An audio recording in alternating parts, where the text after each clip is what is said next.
যেই মা 10 মাস পেটে নিল,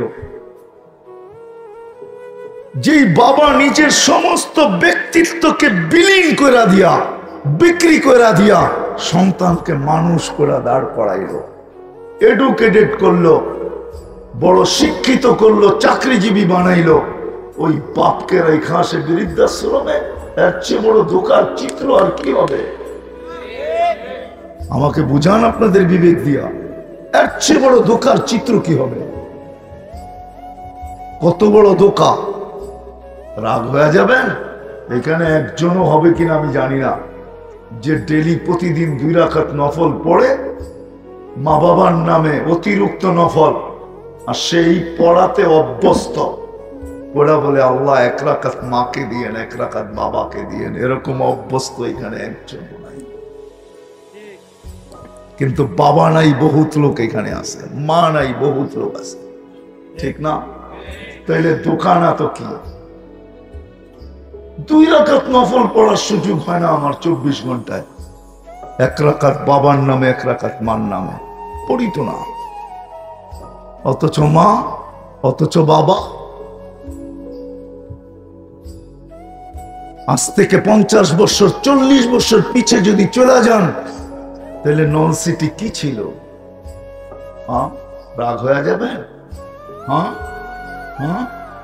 99 কেন 100 ভাগ মানুষের ঘরে ছাগলের গায়ে গলায় যেরকম রশি, আজকে আমাদেরও কেরাসিনের বোতলের ভিতরে রশি ছিল। রশি বাবা বড় কষ্ট করে মানুষ করছে। 2 রাকাত নামাজ তো পড়ি না বাবার জন্য। ধোঁকা, ধোঁকা, ধোঁকা বলছে। ধোঁকার জগৎ থেকে বাহির হয়ে চলে আসছে। এখানে আসার পরে বুঝছি যে জগৎটা ধোঁকা, ধোঁকার ছিল। বিদায় তোমাদেরকে সতর্ক করতেছি, ইন্তাকালনা বিল দারিল গুরুর, ধোঁকার ঘরের থেকে আমরা বাহির হয়ে চলে আসছি। ইলা দারিল গোরাবা, অপরিচিত জগতে চলে আসছি। খবর দেওয়া যায় না, নেওয়া যায় না। কেউ কোনোদিন কবরের পাশে এসে দাঁড়ায়ও না। যখন পাশ দিয়া যায় তো কেউ সুবহানাল্লাহ পড়েও দেয় না। অথচ হুকুম ছিল মুসলমান যখন কবরের পাশ দিয়া যাবে তো উপকার করতে করতে যাবে, কমসে কম একবার হইল সুবহানাল্লাহ পড়া সওয়াবটা দিয়া যাবে কবরবাসী। কি আমরা অভ্যস্ত? রাগ হয়ে গেলেন আমার কথায়? আসেন, আমি শেষ জায়গায় চলে আসছি। জীবনটা ছোট, কাটানোর উদ্দেশ্য না, ঘোরা যাওয়ার উদ্দেশ্য। যে ঘোরা যাবে আল্লাহ দুনিয়ার কোনো অবস্থান দেখবেন না। আমি কয়েকটা দেখাইছি, সারা রাত্র দেখান যায়। আল্লাহ কোন অবস্থান দেখবেন না। দেখবে কে জীবনটা গড়ল। গড়ার জন্যই প্রতিদিন এই উম্মতকে ভালোবাসেন, বিদায় সহজ করছেন, কঠিন না। ওলামাদেরকে জিজ্ঞাসা করেন, 5 ওয়াক্ত নামাজ যে পড়লো তা আল্লাহর রাসূল বসন্তের দিনে গাছের পাতা হেলায় দেখাইছেন। আমি হেলাইলাম, পাতা আছে না নাই? ওসমান পাতা আছে না নাই? আমার উম্মত নামাজ পড়লে গুনাহগুলো এরকম ঝরা যায়, গুনাহ থাকে না। প্রস্তুতির জন্য তো 5 ওয়াক্ত নামাজই যথেষ্ট ছিল। আল্লাহ তো ডাকে, আল্লাহ তো চিনি নাকি? আল্লাহ, আল্লাহই তো ডাকে ডেলি। চিনেন আল্লাহকে? আল্লাহ নিজের পরিচয় দিচ্ছেন 99 নাম দিয়া। আমরা যেরকম আইসাই পরিচয় দেই, আমরা যেরকম পরিচয় দেই, প্রত্যেক নামের আগে পরে পরিচয় থাকে যে সে কে। আল্লাহ 99 নাম দিয়ে পরিচয় দিছে। আমি কে চিনো? তুমি কার বান্দা জানো? তোমাকে কে সুরক্ষিত করে জানো? তোমাকে কে লালন পালন করে জানো? তো আল্লাহ পরিচয় দিছে আল্লাহ কে। আল্লাহ পরিচয় দিছে আমি আল্লাহ। আমি যদি জিজ্ঞাসা করি আল্লাহ আপনি কে, তো আল্লাহ বলে আমি রহমান। আবার যদি জিজ্ঞাসা করি আপনি কে, আমি রহিম, আমি মালিক, আমি কুদ্দুস, আমি সালাম, আমি মুমিন, আমি মুহাইমিন, আমি আজিজ, আমি জব্বার, আমি মুতাকাব্বিরুল খালিকুল বারিউল মুসাব্বিরুল গফফারুল কাহ্হারুল আহাবুর রাজ্জাকুল ফাত্তাহুল আলিমুল قابض الباسط الخافض الرافع المؤز المذل السميع البصير الحكم العدل اللطيف الخبير الحليم العظيم الغفور الشكور العلي الكبير الحفيظ المقيت الحسيب الجليل الكريم الرقيب المجيب الواسع الحكيم الودود المجيد الباعث الشهيد الحق الوكيل القوي المتين الولي الحميد الموصي المبدي المعيد المحيي المميت الحي والقيوم الواجد الماجد الواحد الأحد الصمد القادر المقتدر المقدم المؤخر الأول والآخر الظاهر والباطن الوالي المتوالي البر التواب المنتقم العفو الرؤوف مالك الملك ذا الجلال والإكرام المقسط والجامع والغني والمغني المانع الضار النافع النور الهادي البديع والباقي الوارث والرشيد الصبور جل جلاله আমি 99 পদের মালিক আল্লাহ। ওই আল্লাহ ডাকে, জীবনটা গড়ার জন্য ডাকে, গড়া দিতে ডাকে, গড়ার জন্য না, গড়া দিতে ডাকে। 5 বেলা ডাকে আসে, জীবনটা গড়া যেত। তাইলে দুনিয়ার পরিচয় মাটিতে মিশা যাবে। হাজারো পরিচয় মিটা গেছে, আপনার আমারটাও মিটা যাবে। হাজারো পরিচয় মিটা গেছে, আপনারটা আমারটাও মিটা যাবে, কসম খোদার মিটা যাবে। শুধু ঐতিহ্য থেকে যাবে। যান যান যান সোনার গায়ে যায় দেখেন, সোনার গা আছে ঈশাখানে। বিক্রমপুর যায় দেখেন, বিক্রমপুর এখনো কাগজে কলমে আছে, রাজা বীর বিক্রম নাই। আহসান মঞ্জিল যায় দেখেন, আহসান মঞ্জিল আছে, কিন্তু নবাব আহসানুল্লাহ নাই। বরিশালের মানুষ শায়েস্তাবাদ যায় দেখেন, শায়েস্তাবাদ এখনো কাগজে কলমে আছে, কিন্তু শায়েস্তাবাদের নবাব নাই। শায়েস্তাবাদে নবাব নাই, হাজারো ঐতিহ্য পড়ে আছে। আসেন, জীবনটা ছোট, গোড়া যেতে হবে। এ কখন যাব তাও জানি না। এই জন্যই আল্লাহ সতর্ক করেন। আগে যুবকদের থেকে আসি, যুবকদেরকে সতর্ক করেন, শাবাব লা ইয়াক্তারবুকা শাবাবুকা। যুবক যৌবনদেরও তোমাকে ধোঁকা না দেয়, বিমুখ না করে, উদাসীন না করে। কাম্মি সব সাবাকাকা ইলাল মউত। আমরা কত যুবককে তো যৌবন সহ কবরের কোলে শোয়ায় দিছি, তোমাকেও যেই কোনো মুহূর্তে পারে। বিদায় সব সময় তুমি চোখের সামনে রাখো এটা, যে তোমাকে যেন আল্লাহর থেকে বিমুখ না করে। আবার আমাদেরকে বলছেন, ইবনা আদম লা তাফরাহ বিদুনিয়াইকা। মানুষ দুনিয়ার উন্নতি, চাকচিক্য, দুনিয়ার অবস্থান আর পজিশন তোমাকে যেন বিমুখ না করে। ফাইন্নাকা গায়রা মুখাল্লাদ, তুমি চিরঞ্জীব না। আল্লাহ বড় ভালোবাসেন আমাদেরকে। ওইখান থেকে এত দূর বাহির হয়ে গেছে। জন্ম লগ্নে আল্লাহ আমাদেরকে কুদরতি হাতের ছোঁয়া দিছেন। দ্বিতীয়বার আল্লাহ আমাদেরকে কুদরতি হাতের ছোঁয়া দিছেন বাছাই লগ্নে। আল্লাহ আমাদেরকে বাছাই করছেন। উম্মতে মোহাম্মদী আপনি সদ ইচ্ছায় হন না। হায় হায়, সবচেয়ে বড় আফসোসের বিষয় হয় ওই সময়, সবচেয়ে বড় আফসোসের বিষয় হবে এটাই মনে হয় যে এই উম্মত যখন দোজখে যাবে, এটাই সবচেয়ে বড় আফসোসের বিষয় হবে। এর চেয়ে বড় আফসোসের বিষয় হবে না। জিবরিল আলাইহিস সালামকে জিজ্ঞাসা করছিলেন কোন দোজখে কে যাবে, তো 6টা বলছেন, 7 নম্বরটা বলেন নাই। তো চোখ দিয়ে পানি চলে আসছে। তো বলছে তুমি কাঁদো কেন? বলছে একটু পরে আপনিও কাঁদবেন। বলছে ওটা কে যাবে? তো বলছে আপনার উম্মত। রাসূলের চোখ দিয়ে পানি চলে আসছে, আমার উম্মত, আমার উম্মত দোজখে যাবে, যাদেরকে কুদরতি হাত দিয়ে আল্লাহ বাছাই করে উম্মত বানাইছেন।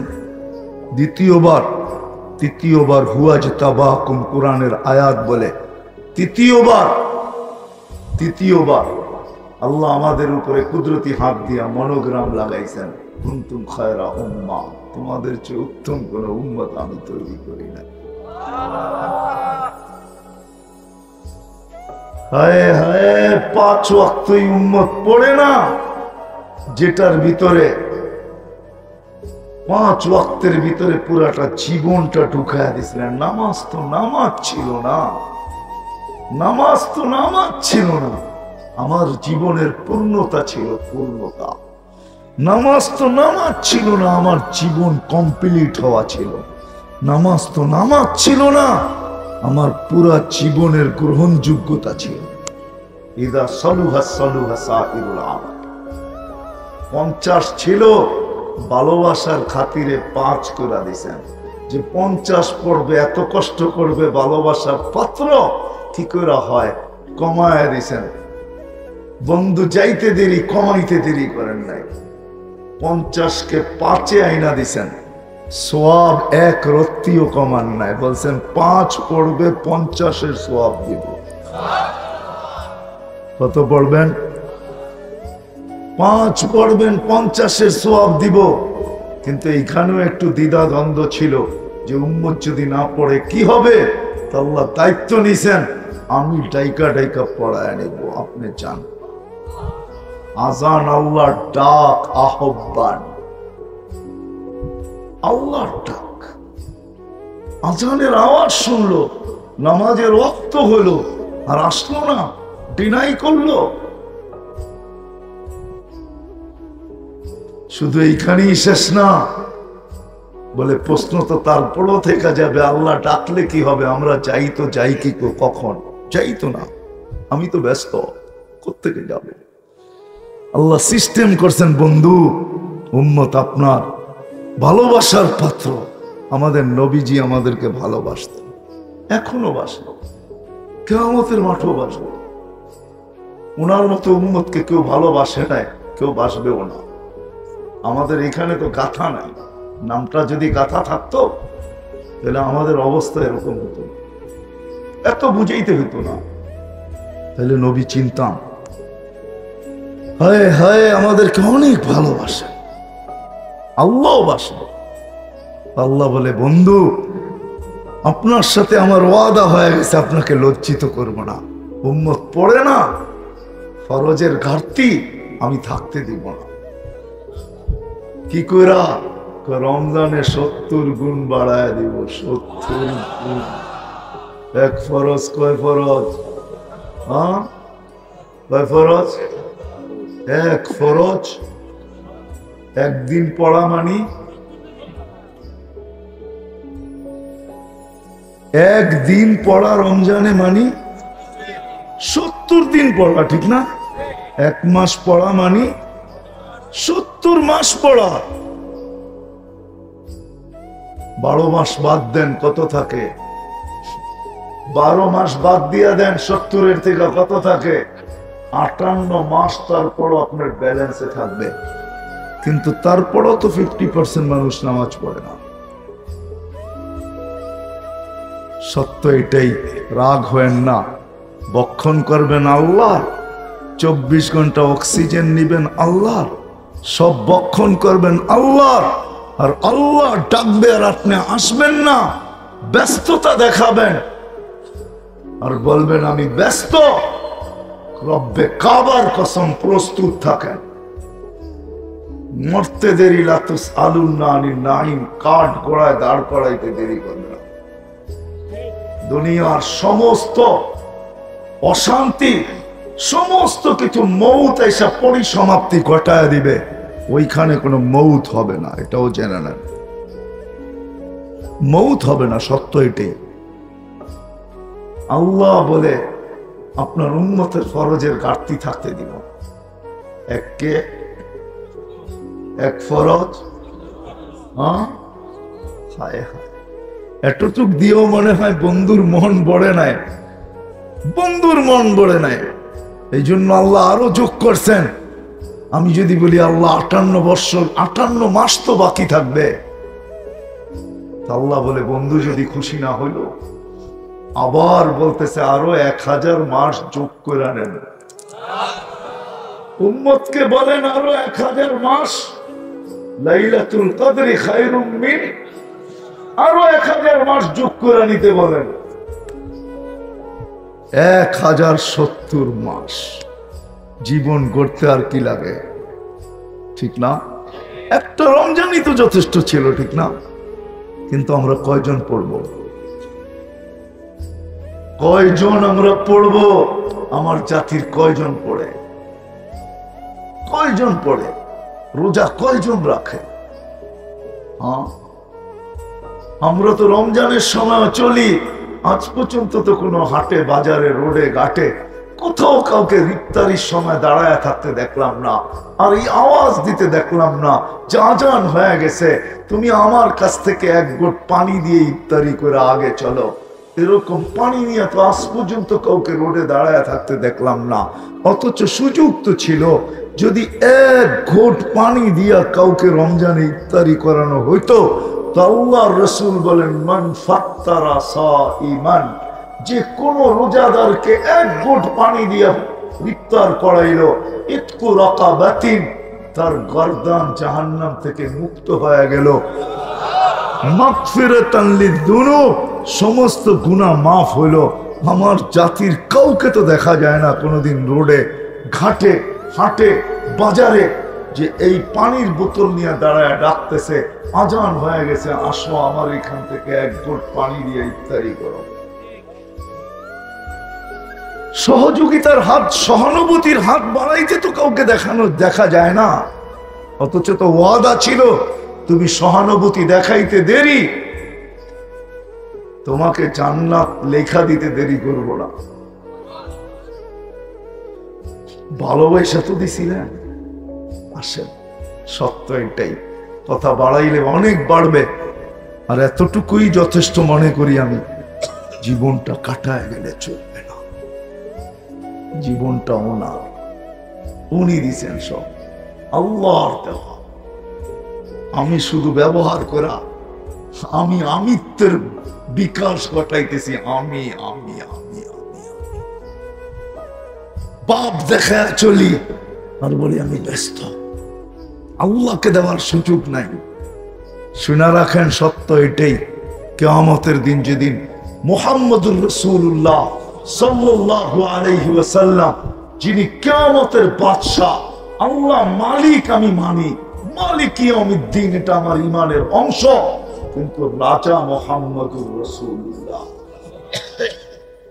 উনি যেদিন দায়ের করবে, রব্বি ইন্না কওমি ইত্তাখাযু হাদাল কুরআনা মাহজুরা, আল্লাহ তারা আমার দিকে তাকায় দেখে নাই, আমি এদের বিরুদ্ধে।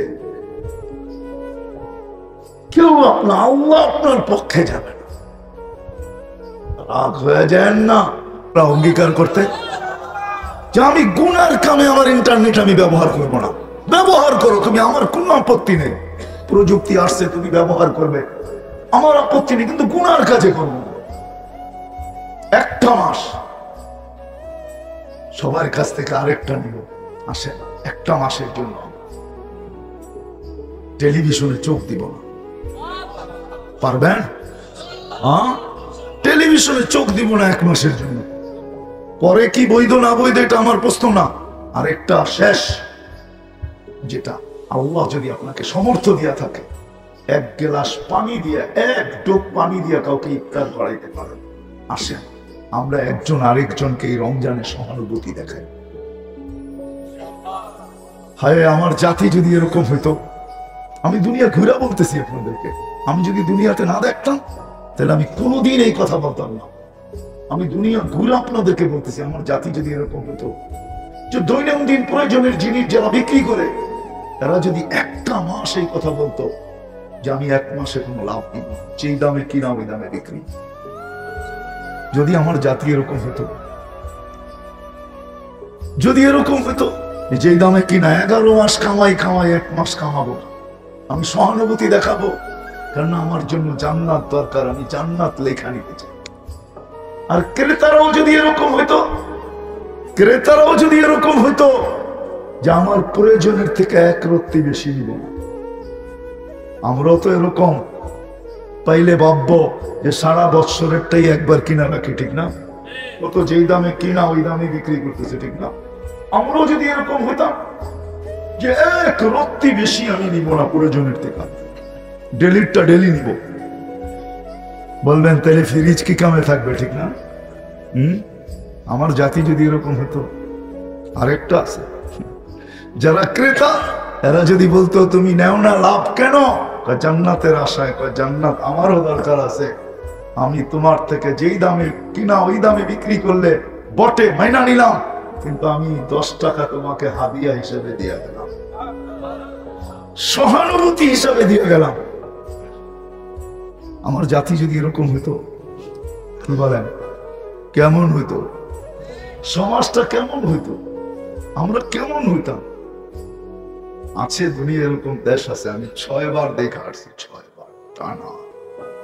ওই দেশে আমি 6 বার গেছি, দেখা বলতেছি।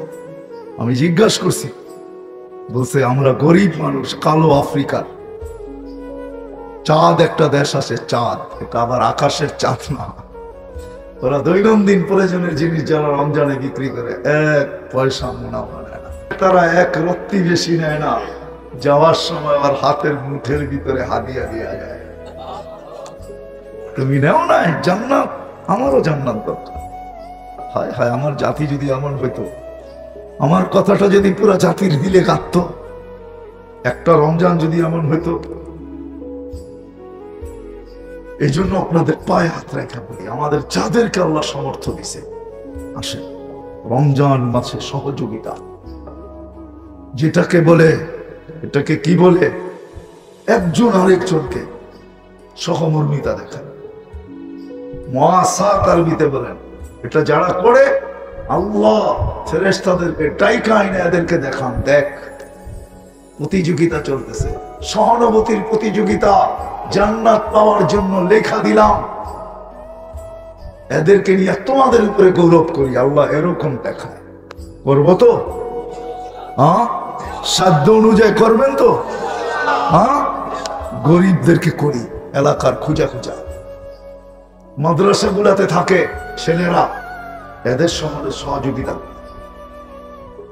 আমাদের দেশটার উপরে আল্লাহর বড় দৃষ্টি আছে, বড় ভালোবাসেন এই মাটিটাকে। প্রমাণ চান দিব? 7.8 ভূমিকম্প বাংলাদেশও আসছিল 2013-তে 31st নাইটের পরের দিন, যেটা তুর্কিতে আইসা মাটিতে মিশায় রেখা গেছে পুরা এক শহরকে। কিন্তু বাংলাদেশও আসছিল একটা টিনের ঘর, তো দূরের কথা গাজীপুরের একটা মাটির ঘরে একটা সুতার দাগ দিতে পারে না। করোনা লগ্নে সারা দুনিয়া বলছে বাংলাদেশের মতো বিপর্যয় কোথাও হবে না, কিন্তু বাংলাদেশ কিভাবে নিয়ন্ত্রণ করছে করোনাকে, এখন সারা দুনিয়া ওটা নিয়ে গবেষণা করতেছে। এরা প্রতিরোধ কি করে করলো, কোন ভ্যাকসিন বানাইলো চুপে চুপে, ঠিক না? কোন ভ্যাকসিন বানাইছে আপনাদের ফার্মেসি ওয়ালা করে জিজ্ঞেস করলে ওরা বলতে পারবে কোন ভ্যাকসিন দিয়ে ভালো হয়েছে। ওরা বলতে পারবে ঠান্ডা লাগলে কোন ট্যাবলেট খাওয়ায় দিছে, ওদের কাছে জিজ্ঞেস করেন। আমি ট্যাবলেটের নাম জানি, বলবো না, ওদের কাছে জিজ্ঞেস করেন, ওরা বলবে বাংলাদেশে কোনো বিপর্যয় ঘটে নাই, ঠিক না? বরং বাংলাদেশের মতো করোনার মৃত্যু ব্যক্তিদের যত সুন্দরভাবে দাফন আর কাফন হয়েছে দুনিয়ার কোথাও হয়। চ্যালেঞ্জ, বাংলাদেশের যত করোনা রোগী মারা গেছে, যাদের দাফন কাফন হয়েছে, সব আলেম ওলামাদের হাতের উপর দিয়ে। সারা বাংলাদেশে যতগুলো সংস্থা কাজ করছে সব আলেম ওলামা, একটাও দেখাইতে পারবেন না অন্য কেউ। বাংলাদেশের মতো সুন্দরভাবে হয়। আপনারা তো এই এলাকার লোকেই 10 নম্বর মহাদ্বীপের সংখ্যা নিয়ে ভুলগুলো আসছিল, ঠিক না? আবহাওয়াবিদদের কাছে 10-এর উপরে কোনো সংখ্যা নেই, জিজ্ঞাসা করেন। টপ 10 বলে এটাকে, এর উপরে কোনো সংখ্যা নেই। এই জন্য ওনারা বলছিল মহাবিপদ সংখ্যা, ঠিক না? কিন্তু বুলবুল কয়েকটা কলা গাছ নিয়ে গেছে, আর কিচ্ছু নিতে পারে না। কি বলেন, সত্য তো? হ্যাঁ, কেউ বলবে আপনি কি দেখছেন? ওই দিন আমি বামনা ছিলাম, বামনা। যেদিন বুলবুল আসছে ওই দিন আমি বামনা ছিলাম, বামনা। পাথর কাটা বামনা দিয়েই তো বুলবুল ঢুকছে, ঠিক না? হ্যাঁ, আমি ওইখানে ছিলাম, আমার মাথার উপর দিয়ে বুলবুল গেছে, আমি সারা রাত্র দেখতেছিলাম ওর ডানাটা কত লম্বা, পরগুলা কিরকম। না, বুলবুল তো পাখি, ঠিক না? আমি সারা রাত্র দেখতেছিলাম। সকালে আমি ঢাকা গেছি গাড়ি নিয়ে বামনার থেকে, সারা রাস্তায় শুধু কয়েকটা কলা গাছ পড়া দেখছি, আর কিছু দেখিনি। আলহামদুলিল্লাহ, আমাদের দেশের সাথে আল্লাহর বিরাট বড় একটা ভালোবাসা আছে। আমি তো সারা দুনিয়া ঘুরে বলতেছি, আমাদের দেশের মতো বরকত দুনিয়ার কোথাও নাই। হ্যাঁ, প্রমাণ কি? আপনাদের 100 টাকা দিয়ে আপনাদের নল সিটিতে দুপুরে পেট ভরে খাওয়া যায় না? যায় না? যায় না? 100 টাকায় কয় ডলার?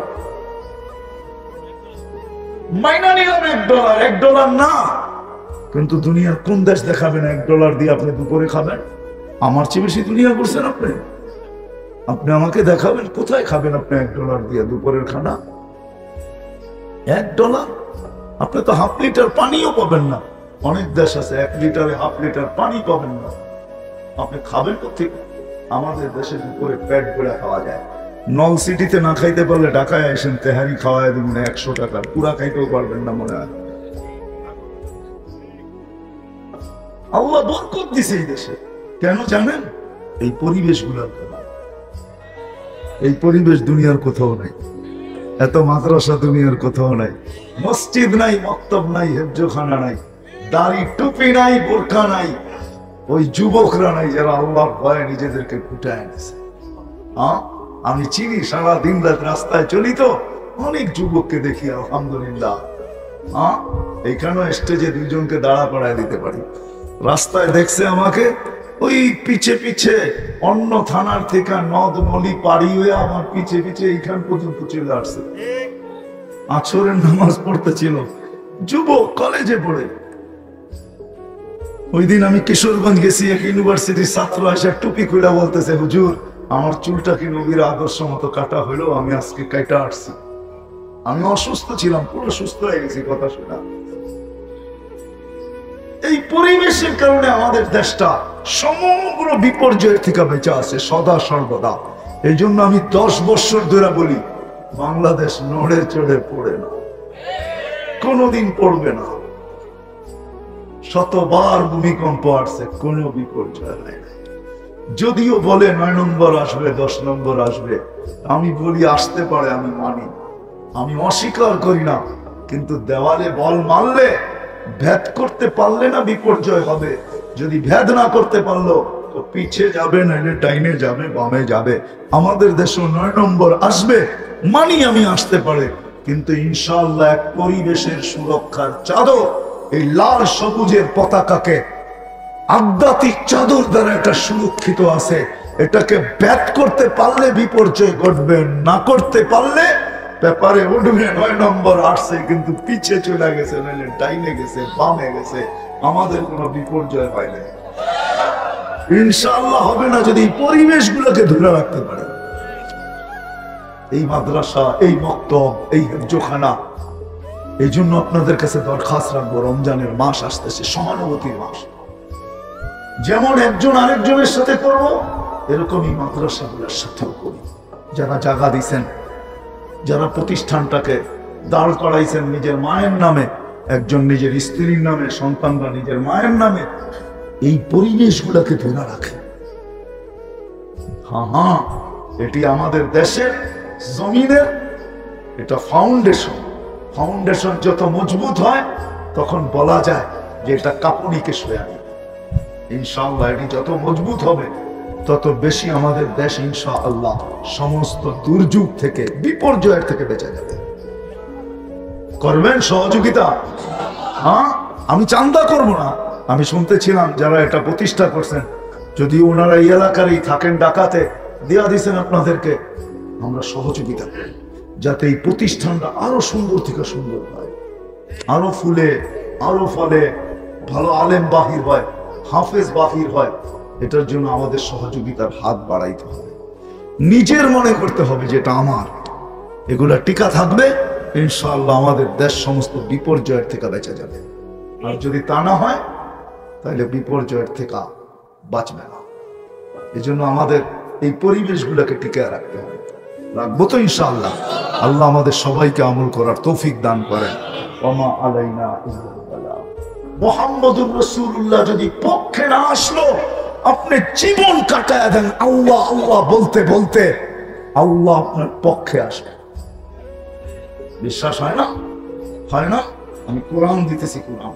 ওয়ালাউ আন্নাহুম, আল্লাহর রাসূলের রওজার উপরে আয়াত লেখা আছে, ওয়ালাউ আন্নাহুম ইযযালামু আনফুসাহুম।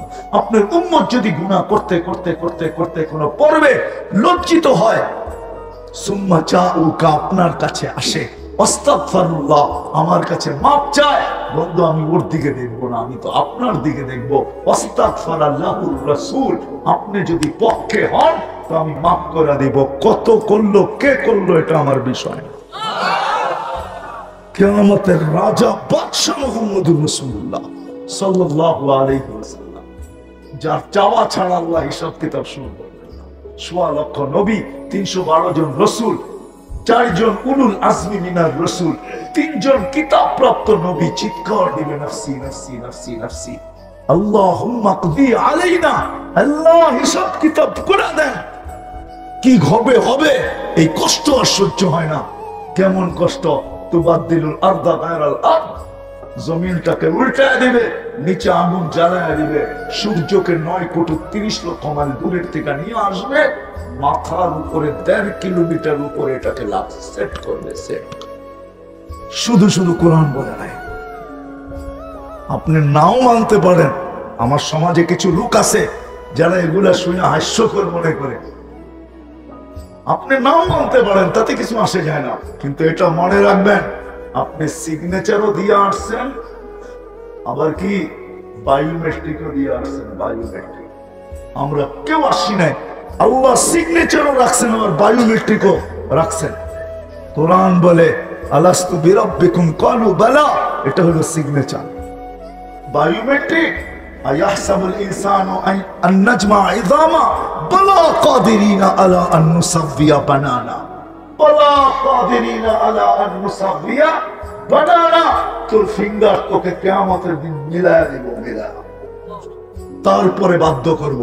তখন তুমি চিৎকার দিবে, রব্বানা ইন্নানা আবসারনা ফারজি'না আমাল সালিহা ইন্না লামুকিনুন। আল্লাহ চোখে দেখা ফেলছে, এবার ফিরত পাঠান।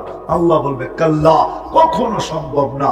হাজারো ভালোবাসার চাদরে জড়ায়া উম্মতে মুহাম্মদী বানায়া তোকে পাঠাইছিলাম, তুই শুধু নিজের পাপ নিয়ে রাস্তায় চলছিস, আর আমার দেহ দিয়া তুই দুনিয়াতে ছিলি। আমি শুধু অপেক্ষায় ছিলাম, নাযিরুন কাইফা তা'মালুন। আমি হাদিসের শব্দ বলতেছি, আমি শুধু দেখতেছিলাম তুই করিস কি। আর কোরআন চিৎকার দিতেছিল, ফান্তাযিরু ইন্নী মাআকুম মিনাল মুনতাযিরিন। অপেক্ষা করতে থাক, আমরা অপেক্ষায় আছি। কিসের অপেক্ষা? ইদা জা আজালু, সীমা রেখায় পা দিতে দেরি, সুম্মা আখাযনাহু বাগতাতান, তোকে ছোমাইরা উঠাইতে দেরি করব না। যদি বলি সমগ্র প্রযুক্তি, আল্লাহ বলে লাগাইতে পারিস, ওয়ালাউ ফি বুরুজিন মুশাইয়্যিদা, সমগ্র প্রযুক্তি সেট করতে পারিস, তোর প্রযুক্তি জায়গাটা জায়গায় থেকে যাবে, প্রযুক্তি খবরই পাবে না কখন তোকে উঠে আনিলাম। আমি সবচেয়ে বড় প্রমাণ, অন্য জায়গায় প্রমাণে যেতে হবে না। আমি 2005-এ যখন জাপান যেতেছিলাম, প্রথমবার আমার বিমানের পাইলট মারা গেছে। ল্যান্ডিং এর 20 মিনিট আগে জানছি যে pilot he is gone, pass হয়ে পাইলট চলে গেছে, নাই। তখন এয়ারবাস ছিল না, তখন ছিল DC-10, কো পাইলটও ছিল, এয়ার ইঞ্জিনিয়ারও ছিল, কিন্তু সে চলে গেছে। এটা আমার প্রশ্ন ছিল না, আমার প্রশ্ন ছিল বাবার বিষয় ছিল। আমি ভাবতেছিলাম বৈশা বৈশা, প্লেনে সুই দিয়ে ছিদ্র করা যায় না, ক্রাশ হয়ে যায়। এত বড় ফেরেশতা আসলো আর এত বড় অপারেশন করলো আর সাকসেস হয়ে চলে গেল, আমরা খবরও পেলাম না। হায় মালিক, তোর কথাই সত্য। আলাউ ফি বুরুজিন মুশাইয়্যিদা, তুমি যত বড় প্রযুক্তি ফিট করো, আসেন আসেন, আজকে তওবা করো। রাজি? কে কে রাজি দেখি? বলেন আল্লাহ আমি তওবা করব। যদি নামার মনের থেকে করে থাকতে পারে, রব্বে কাবার কসম, গুনাহ মাফ। এই উম্মতের জন্য মাফ। এই উম্মতকে আল্লাহ বড় ভালোবাসে, এটার জন্য আলাদাই কয়েকটা দিন চাই। তাহলে হয়তো একটু ফুটায় তোলানো যাবে আল্লাহ কতটুকু এই উম্মতকে ভালোবাসেন, আপনাকে আমাকে ভালোবাসেন। মুসলমানের ঘরে সব ইচ্ছায় অস্তিত্ব দিয়েছেন, সর্বশ্রেষ্ঠ নবীর উম্মত কুদরতি হাতে বাছাই করে। আসেন, সামনে রমজান আসতেছে, প্রস্তুতি শুরু আজকের থেকেই, প্রস্তুতি নিয়ে নেই। বৃহস্পতিবারে হয়তো প্রথম রোজা হবে, নাইলে শুক্রবারে তো হবেই হবে। আজকে শনিবার চলে গেল, কালকে রবিবার। আসেন আজকে অঙ্গীকার করি, আর যতদিন বেঁচে থাকবো কোন অবস্থায় নামাজকে ছাড়বো না, না, না। ওয়াদা আল্লাহ কবুল করুক আপনাদের ওয়াদা। কসম খোদার সত্য এটাই। ইনতাবু ফানা হাবিবুহুম, এই উম্মত কি আল্লাহ বলেন, তুই তওবা যদি করিস, ইউটার্ন নিতে দেরি, আমি তোকে বন্ধুত্বের মালা পড়াইতে দেরি করবো না। ইউহিব্বুত তাওয়াবিন, আল্লাহ বড় ভালোবাসে আমাদেরকে। আসেন, সামনে রমজান আসতেছে, রমজান আসতেছে, সামনে রমজান আসতেছে। আমি যুবকদের পায়ে হাত রেখাবো, যুবকদের পায়ে হাত রেখাবো। শুধু রমজান মাস, বৈধতা অবৈধতা নিয়ে আমি প্রশ্ন তুলতে চাই না। রমজান মাস যুবকদেরকে বলবো যে তোমার ইন্টারনেট ব্যবহার করো, আমার কোনো আপত্তি নেই, কিন্তু গুনার কাজে ব্যবহার করো পারবা। যুবক, কোন মুহূর্তের উপরে আপনার কন্ট্রোল আছে? কোন মুহূর্তের উপরে আমাদের কন্ট্রোল নাই। বোঝা গেল দাদাটা ভুয়া।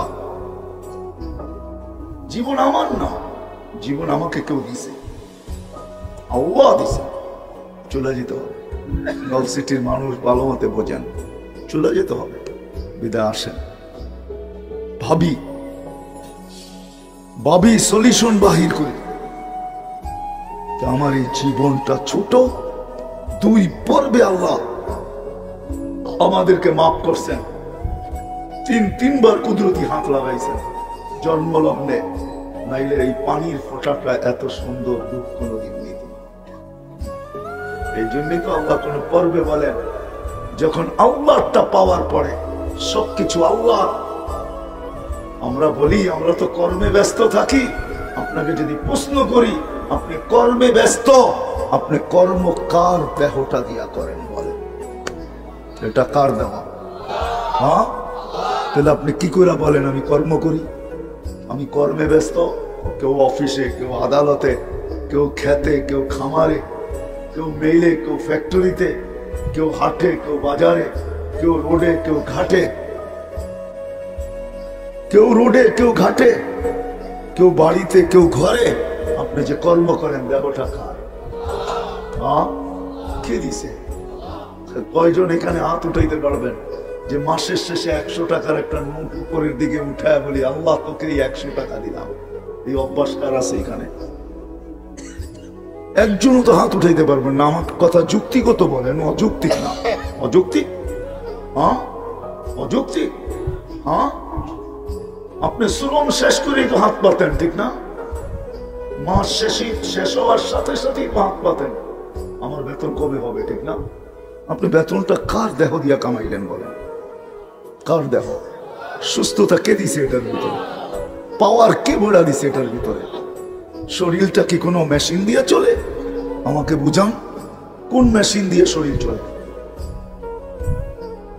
কোন মেশিনটা দিয়া শরীর চলে? যদি মেশিন দিয়ে চলতো, হায় হায়, একটা শরীর চালানোর জন্য লক্ষ লক্ষ শ্রমিক রাখতে হতো। শ্রমিক দেখাবো, 2 চোখে 26 কোটি ক্যামেরা,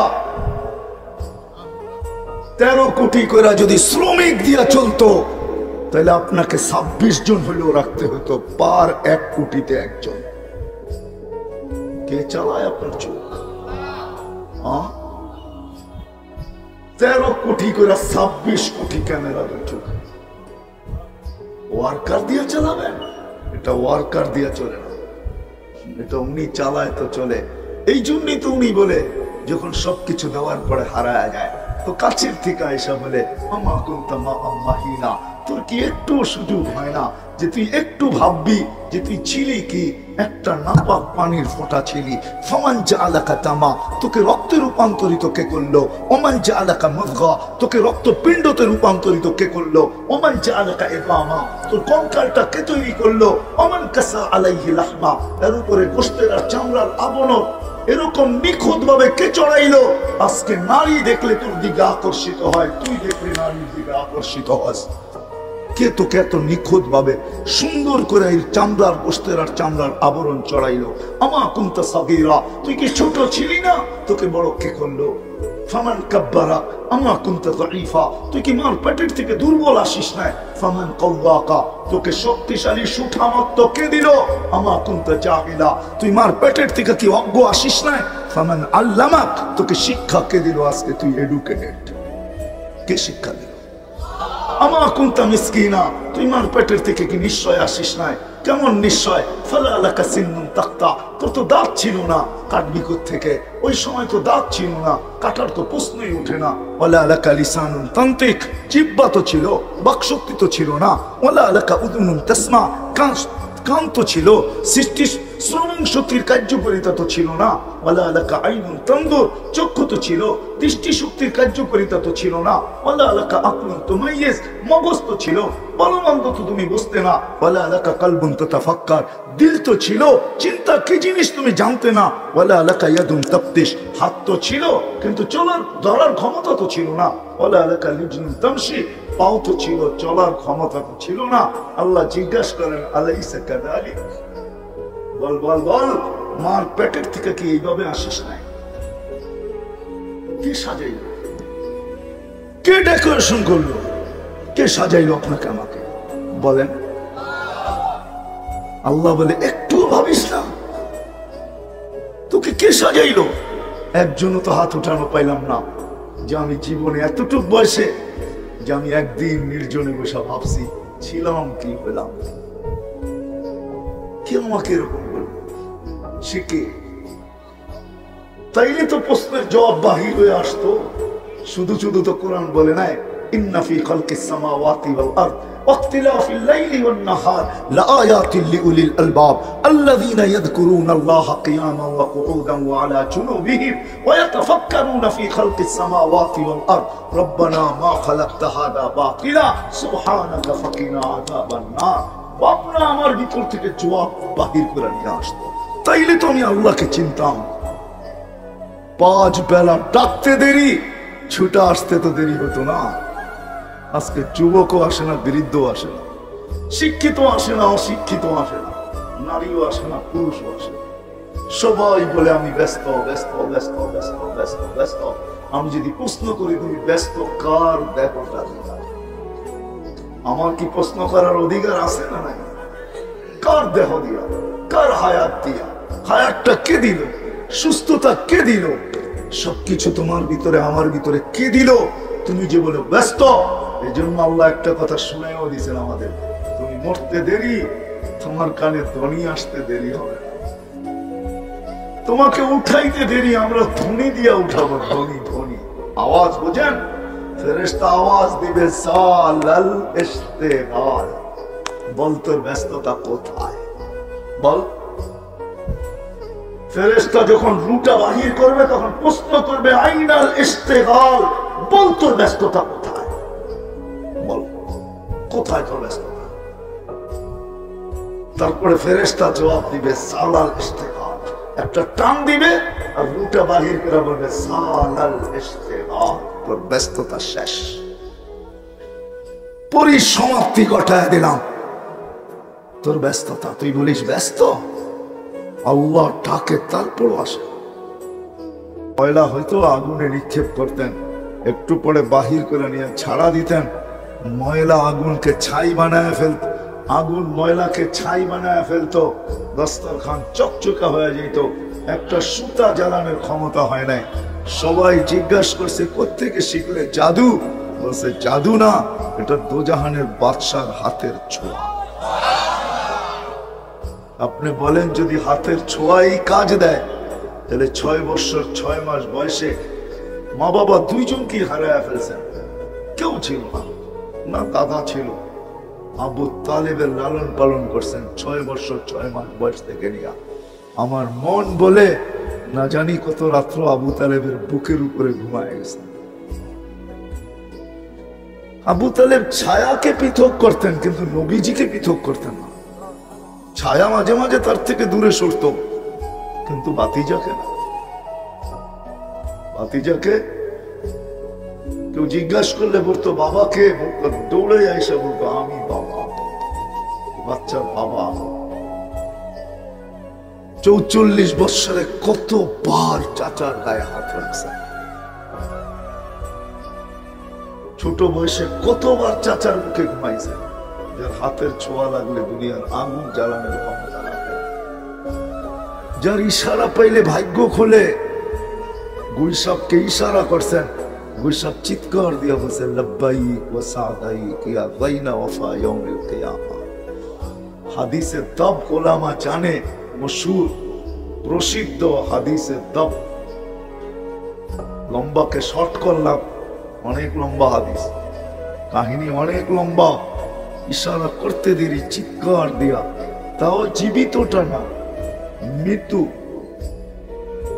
এটাকে ইশারা করছেন, জীবিত হইয়া চিৎকার দিতে দেরি করে না। লব্বাইক ওয়া সাদাইক ইয়া গায়না ওয়াফা ইয়াউমিল কিয়ামা। দুজাহানের বাদশা আমার ভাগ্য খুলে গেছে, কিয়ামত পর্যন্ত আমি আলোচনায় থাকবো, আমার ভাগ্য খুলে গেছে। যার হাতের ইশারায় পারে ভাগ্য খোলে। শুকনা খেজুর গাছকে ট্যাক লাগায় আল্লাহ রাসূল জুমার দিন খুতবা পড়তেন, মেম্বরে পা রাখতে দেরি খেজুর গাছ বাচ্চার মতো কাঁদতে দেরি করে না। শুধু আল্লাহ রাসূল শুনেন না, পুরা মসজিদ শুনছে। সবাই তালাশ করতে, প্রথমে তালাশ করছে বাচ্চা, কে বাচ্চা নিয়ে আসছে, কার বাচ্চা কাঁদে। ভালো মতে কান পাইতা দেখে বাচ্চা কাঁদে না, খেজুর গাছ কাঁদে, খেজুর গাছ। যে আল্লাহর রাসূলের বিচ্ছেদ সইতে পারে না,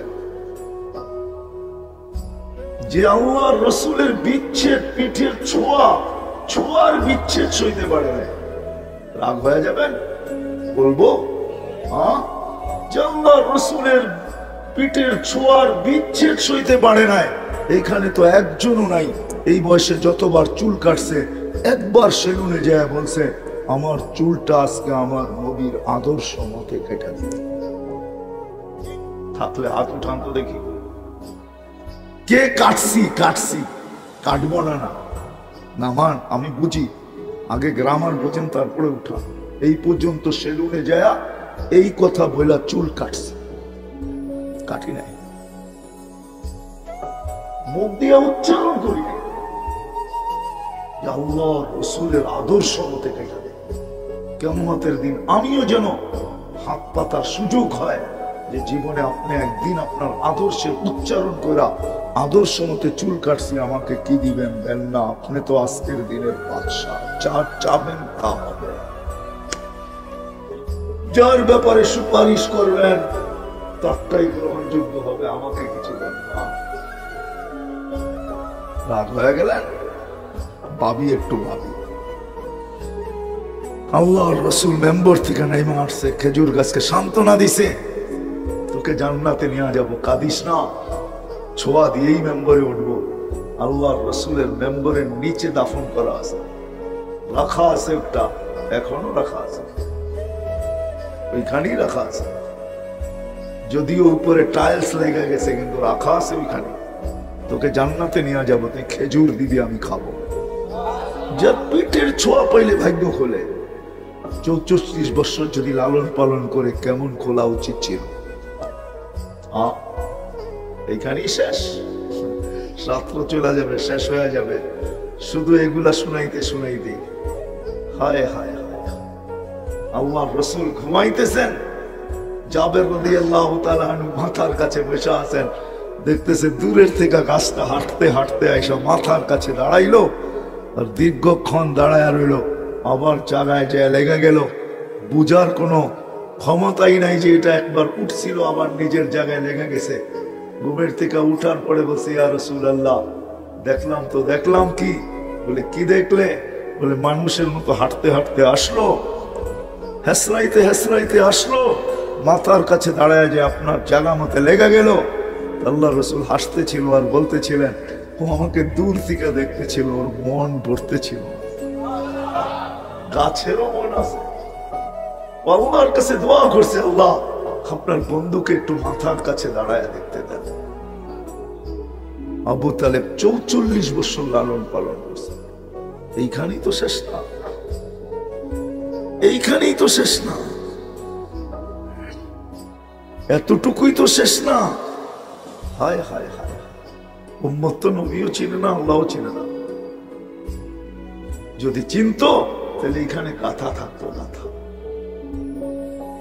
তাহলে আমার সমাজের যুবক, আমার সমাজের নারী, আমার সমাজের পুরুষ, আমার সমাজের যুবতীরা বাসর রাত্রের সাজ, সবাই বলতো আমাকে ফাতেমার মতো সাজায় দাও। জীবনে তো একটাই সাজ, আজকে আমি কমসে কম ফাতেমার মতো সাজতে চাই। পাওয়া যাবে না নলসিটিতে একজন মহিলাও যে বাসর রাত্রের সাজ এই কথা বলে সাজছে যে আমাকে ফাতেমার মতো আজকে সাজায় দিবে। কিয়ামতের দিন যেন আমি ফাতেমার কাছে যাই বলতে পারি, তুমি তো মহিলাদের সর্দারনি, তোমার জান্নার নিচে হয়েই তো জান্নাতে যেতে হবে, আমি তোমার সাজে সাজছিলাম, আমাকে জান্নার নিচে জানা দাও। মনে হয় আমার কথা বুঝে আসে না, একজনও পাওয়া যাবে না। তো যেটা বুঝাইতেছিলাম, সম্পর্ক যদি পাড়ে লাগাইতো, সম্পর্কের কারণে, সম্পর্ক যদি আল্লাহ দেখতেন, তাহলে আবু তালেবের জাহান্নামে যাওয়ার সুযোগ ছিল, আসিয়ার জান্নাতে যাওয়ার সুযোগ ছিল না। আল্লাহ সম্পর্ক দেখেন, আল্লাহ বর্ণ দেখেন না। যদি বর্ণ দেখতেন, কালার দেখতেন, কালার রং দেখতেন, তাহলে বেলালের কোনোদিন এখানে উঠার সুযোগ হতো না। রাদিয়াল্লাহু তাআলা আনহু, যিনি জমিনে হাঁটলে জান্নাতে পদধ্বনি হতো, যিনি 3 মাস মদিনার থেকে দূরে থাকলে চতুর্থ মাস আল্লাহর রাসূল স্বপ্নে যায় বলতেন, মা বালুকা ইয়া বেলাল আল্লাহ তাসুরুনা। বেলাল কি হলো, 3 মাস অপেক্ষা করলাম, মদিনায় আসো না তো আসো না কেন? যিনি কিয়ামতের দিন নিজ কবর থেকে উঠবেন না, রাসূলের পায়ের নিচের থেকে উঠবেন, যিনি উঠবেন আর আসান দিতে শুরু করবেন, যিনি কিয়ামতের মাঠে একক ব্যক্তি, যিনি উটের উপরে লাল, উটের উপরে চূড়া কিয়ামতের মাঠে। তাহলে বেলাল এখানে পৌঁছার কোন সুযোগ হতো না যদি বর্ণ দেখতেন। বর্ণ, আল্লাহ বর্ণ দেখেন না। বর্ণ যদি দেখতেন তাহলে রাবেয়া বসরি এখনো আমাদের মুখে মুখে থাকতো না। রাবেয়ার বাড়ি ইথিওপিয়া, কৃতদাসী। আল্লাহ যদি সম্পর্কই দেখতেন তাহলে ফেরাউনের কৃতদাসীর কবর থেকে এখনো সুগ্রাণ বাহির হতো না। বিশ্বাস হয় না? হ্যাঁ, ওই গ্রাণ আমার নাকে আছে, ওই কবর এখনো দুনিয়ায় রাখা আছে। হাজারো মানুষ ডেলি যায় যে একটু যদি নাকে গ্রাণ লাগায় আসতে পারি, তাহলে মৃত্যু পর্যন্ত আর দুনিয়ার কোন পারফিউমের প্রয়োজন হবে না। কোন পারফিউমই মনে হবে না। ব্যবহার করবে কি, ওটা পারফিউমই তো মনে হবে না, ওই ঘ্রাণ যার নাকে একবার লাগছে। সত্য এটা। আল্লাহ দেখেন এই ছোট জীবনটা গড়লকে, এটাই দেখবেন, আর কিচ্ছু দেখবেন না। কোথায় বাস করেন, সোসাইটি কি এটাও দেখবে না, বর্ণ কি এটাও দেখবে না, ভাষা কি এটাও দেখবে না। বেলালের ভাষা আরবি ছিল। আমি বাড়ি দেখা বলতেছি, আমি 6 বার বেলাল রাদিয়াল্লাহু তাআলা বাড়ি দেখছি। বিদায় আমার চেয়ে অনুভূতি কারো বেশি নাই। আমি 6 বার ইথিওপিয়া গেছি।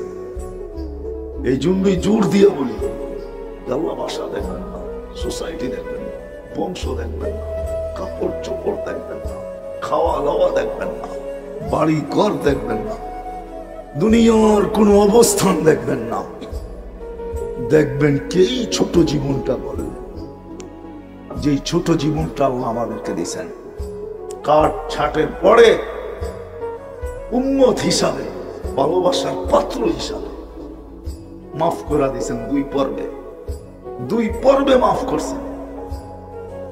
কুদরতি হাতের ছোঁয়া দিয়ে অস্তিত্ব দিয়েছেন।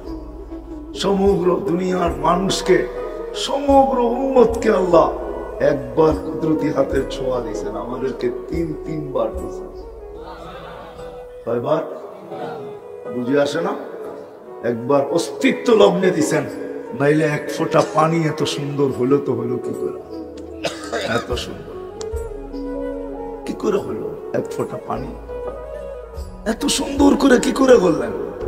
কুদরতি হাতের ছোঁয়া দিয়ে তৈরি করছেন। ছোঁয়া, 1 ফোঁটা পানি এত সুন্দর। যদিও এখানে একজনও পাওয়া যাবে না। ব্যক্তিত্ব পাওয়ার পরে, যুবক যৌবন পাওয়ার পরে, নারী নারীত্ব পাওয়ার পরে, আমরা পুরুষরা পুরুষত্ব পাওয়ার পরে, কার কি অবস্থান আমি জানি না। দুনিয়াতে অবস্থান পাওয়ার পরে একজনও হাত উঠায়া বলতে পারবে কিনা জানি না যে এই বয়সে একদিন নির্জনে বসে ভাবছি যে আমি ছিলাম কি, হইলাম যে উম্মত জাহান্নামে যাবে কি করে জাহান্নামে যাবে, এটা আমার বুঝে আসে না।